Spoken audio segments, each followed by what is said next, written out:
अस्सलाम वालेकुम dear students, welcome to my channel study with Ira. Students, आज हम बाउल डिसऑर्डर स्टार्ट करने वाले हैं। ठीक है, इंटेस्टाइनल डिसऑर्डर स्टार्ट करेंगे। प्रीवियस लेक्चर्स में हमने ओरल कैविटी के, स्टमक के और एसोफेगस से रिलेटेड जितने डिसऑर्डर्स थे वो पढ़ चुके हैं। तो इरिटेबल बाउल सिंड्रोम हमारा फर्स्ट डिसऑर्डर है इंटेस्टाइनल डिजीज के अंदर। इरिटेबल बाउल सिंड्रोम, जिसको हम शॉर्टली IBS भी लिखते हैं। ठीक है, तो इसको हम डिफाइन कर लेते हैं। बेसिकली इरिटेबल बाउल सिंड्रोम होता क्या है? ये एक क्रॉनिक फंक्शनल डिसऑर्डर होता है जिसके अंदर आपकी स्टूल की फ्रिक्वेंसी में और उसकी कंसिस्टेंसी के अंदर चेंजेस आना शुरू हो जाते हैं। ठीक है, फंक्शनल चेंजेस। फंक्शनल मीन उनकी मोटिलिटी के अंदर जो है वो चेंजेस आना शुरू हो जाते हैं। A chronic functional bowel disorder that affects frequency of defecation की फ्रिक्वेंसी। ठीक है, फीसिस पास करने, स्टूल कितने टाइम पास कर रहे हैं उसकी फ्रिक्वेंसी चेंज हो जाएगी। एंड कंसिस्टेंसी ऑफ स्टूल, और स्टूल की कंसिस्टेंसी, लाइक स्टूल हार्ड है, सॉफ्ट है, लूज वाटरी स्टूल है, ठीक है, उसकी कंसिस्टेंसी के अंदर भी चेंजेस आना शुरू हो जाएंगे। कोई स्ट्रक्चर डिसऑर्डर नहीं होता, ये एक फंक्शनल डिसऑर्डर होता है जिसके अंदर स्टूल की फ्रिक्वेंसी और उसकी कंसिस्टेंसी के अंदर चेंजेस आना शुरू हो जाते हैं। कॉजेज देख लेते हैं। इरिटेबल बाउल सिंड्रोम के अंदर कॉजेज क्या हैं? बेसिकली ये हेरिडिटरी भी हो सकता है, आगे रन कर रहा है फैमिलीज के अंदर, ठीक है, नेक्स्ट जनरेशन के अंदर। साइकोलॉजिकल स्ट्रेस, जो लोग बहुत ज्यादा हाइपर रिस्पॉन्सिव या हाइपर सेंसिटिव होते हैं to any type of environmental stimuli, किसी भी टाइप का स्ट्रेसेस है, जॉब से रिलेटेड है, वो डेली लाइफ सिचुएशंस हैं उसके साथ जो वो बहुत ज्यादा परसीव कर रहे हैं उसको, ठीक है, साइकोलॉजिकल स्ट्रेस की वजह से जो है वो IBS की तरफ लीड कर सकता है। डाइट हाई इन फैट, जो बहुत ज्यादा हाई फैट डाइट लेते हैं उन लोग के अंदर इसके जो है वो occurrence ज्यादा होती है। स्टिमुलेटिंग एजेंट जिनकी डाइट के अंदर ज्यादा होता है, लाइक डार्क चॉकलेट है, कॉफी है, ठीक है, बहुत ज्यादा फर्मेंटेड जो है वो फूड लेते हैं वो, ठीक है, तो ये स्टिमुलेटिंग एजेंट्स उनकी डाइट में है, या फिर हाई फैट डाइट है, ये भी जो है वो लीड करती है। डिप्रेशन और एंजाइटी इज मेन कॉज, जिन लोगों के अंदर जो है वो एंजाइटी है, डिप्रेशन है, बहुत ज्यादा जो है वो हाइपर रिस्पॉन्सिव है, any type of stress, depression और एंजाइटी IBS को लीड करती है। ठीक है, अल्कोहल कंजम्पशन जो है हमें पता है GIT को, आपकी गट को जो है वो क्या कहता है, इरिटेट करती है अल्कोहल, ठीक है, और इसकी कंजम्पशन भी IBS को लीड करेगी। ठीक है, अब हम इसकी पैथोफिजियोलॉजी देख लेते हैं। बेसिकली IBS कैसे लीड करता है। ठीक है, कोई भी neuro endocrine dysregulation, neuro endocrine dysregulation का मतलब क्या है? लाइक वही हमने जो इसके पॉजिटिव एजेंट के अंदर देखा कि बहुत ज्यादा साइकोलॉजिकल स्ट्रेस जो लेते हैं पेशेंट्स, ठीक है, उनके अंदर IBS की जो है वो अकरेंस ज्यादा होती है। वैसे इसकी जो पैथोफिजियोलॉजी है बहुत ज्यादा क्लियर नहीं है, लेकिन न्यूरो एंडोक्राइन डिसरेगुलेशन होती है due to any type of psychological stress, depression और एंजाइटी, यानी आपकी इंटेस्टाइनल और गट एक्सिस जो है उसके अंदर डिसरेगुलेशन आ जाती है, ठीक है, उसकी हाइपर रिस्पॉन्सिवनेस की वजह से। ठीक है, तो न्यूरो एंडोक्राइन डिसरेगुलेशन क्या करेगी, आपकी पेरिस्टाल्टिक वेव को जो है वो at specific segment of your intestine क्या करेगी, इफेक्ट करती जाएगी। ठीक है, तो आपकी पेरिस्टाल्टिक वेव जो है वो इफेक्ट होना शुरू हो गई है। ठीक है, changes in intestinal motility and intensity of faecal propulsion. अब ये जो पेरिस्टाल्टिक वेव के अंदर चेंजेस आना शुरू हो गए हैं, ये क्या करेंगे, आपकी इंटेस्टाइनल मोटिलिटी को क्या कर देंगे, चेंज कर देंगे, उसके अंदर चेंजेस आना शुरू हो गया, तो इंटेस्टाइनल मोटिलिटी जो है वो इंक्रीज हो जाएगी या फिर डिक्रीज हो जाएगी। और फिर इंटेंसिटी ऑफ फीकल प्रोपल्शन, यानी आपका जो फीकल मैटर है वो किस इंटेंसिटी के साथ प्रोपेल हो रहा है आपके कोलोन में, और वहां से थ्रू द एनस आउट हो रहा है बॉडी से, ठीक है, उसकी प्रोपल्शन की इंटेंसिटी भी जो है वो चेंज हो जाएगी। तो इंटेस्टाइनल मोटिलिटी चेंज हुई, intensity of faecal propulsion change होगी, और दैट ये सारी कंडीशन किस की तरफ लेके जा रही है, IBS की तरफ, इरिटेबल बाउल सिंड्रोम की तरफ। ठीक है, ये हो गया इरिटेबल बाउल सिंड्रोम की पैथोफिजियोलॉजी।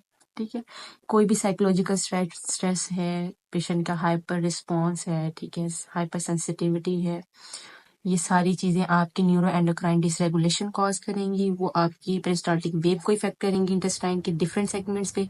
इस तरह आपकी इंटेस्टाइनल मोटिलिटी और उसकी जो है इंटेंसिटी और फीकल प्रोपल्शन वो चेंज होती जाएगी, और ये IBS को लीड करेंगे।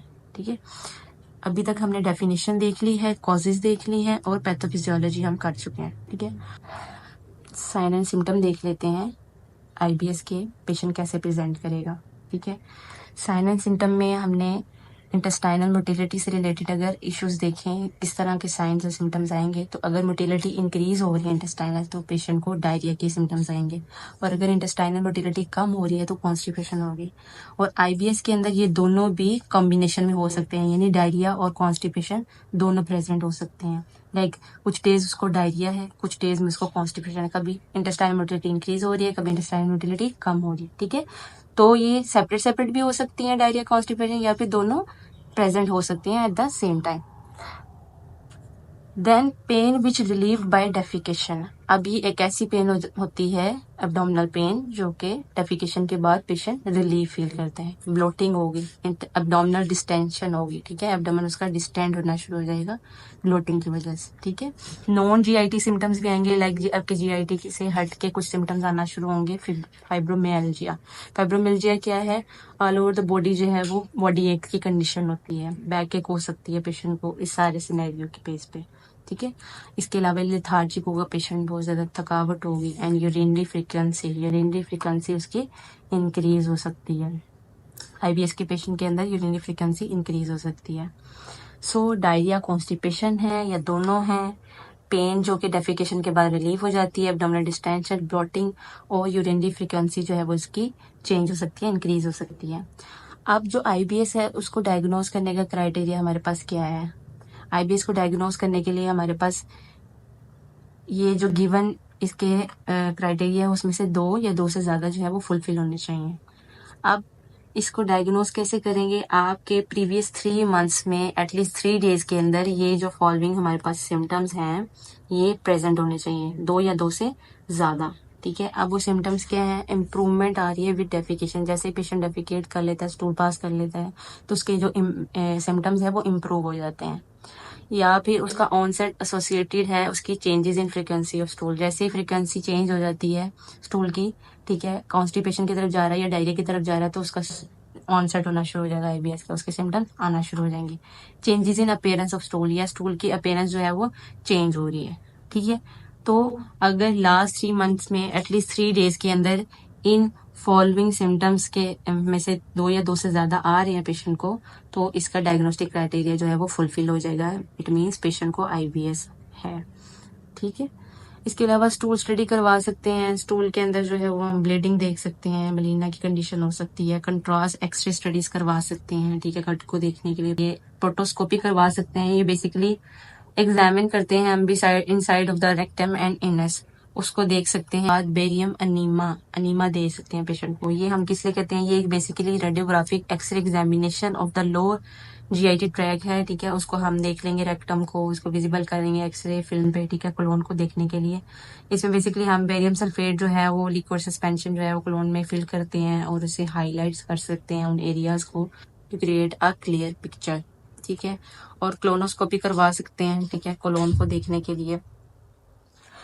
अब डायग्नोस्टिक स्टडीज में हमने ये 3 क्राइटेरियाज देख लिए, स्टूल स्टडी करवा लिया, एक्सरे कंट्रास्ट एक्सरे करवा लिया, प्रोटोस्कोपी करवा ली, बेरियम अनीमा करवा सकते हैं, और क्लोनोस्कोपी के थ्रू जो है वो हम स्ट्रक्चर और फंक्शनल डिसऑर्डर को जो है वो रूल आउट कर सकते हैं, ठीक है।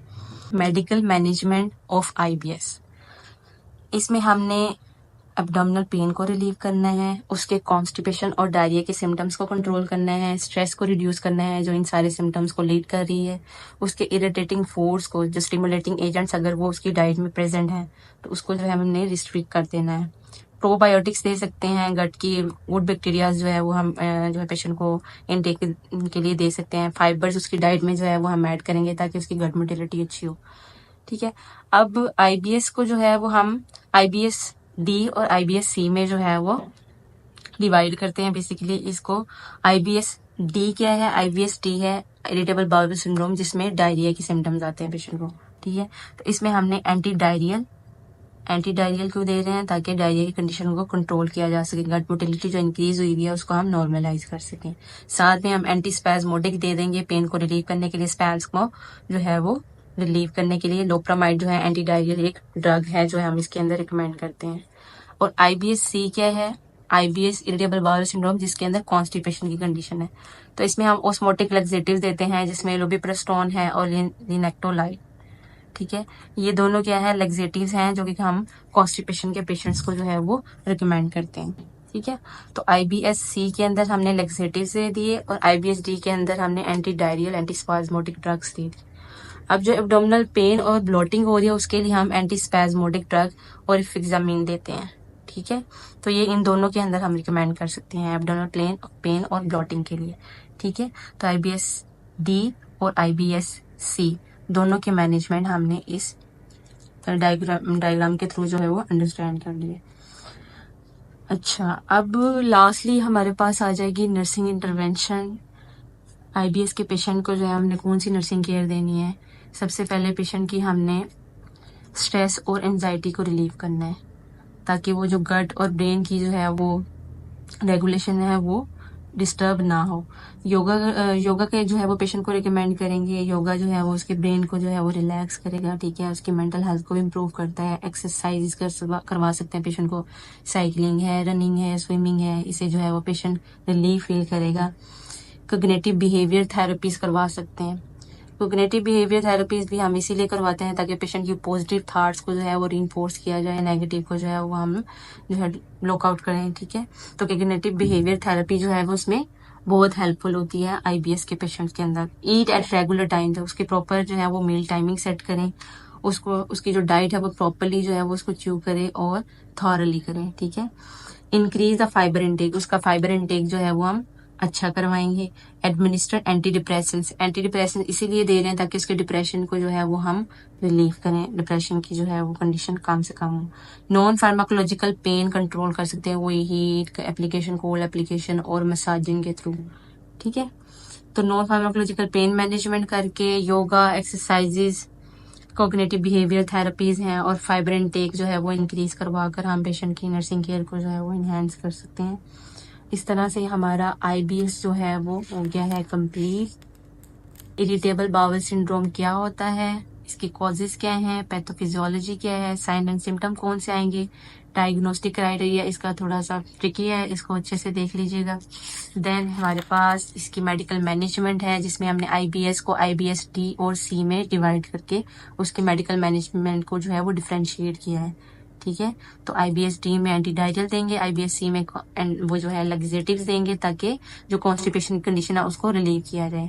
और उसके अंदर जो स्पैज्मेटिक कंडीशन है उसके लिए हम anti spasmodic rifaximin drug abdominal pain और ब्लोटिंग के लिए जो है वो रिकमेंड करते हैं। ठीक है, और नर्सिंग इंटरवेंशन को जो है वो आपने इंश्योर करना है। इसके साथ हो गया इरिटेबल बाउल सिंड्रोम का टॉपिक खत्म। इसको अच्छे से पढ़ लीजिएगा। Take care of yourself. अल्लाह हाफिज, बाय बाय।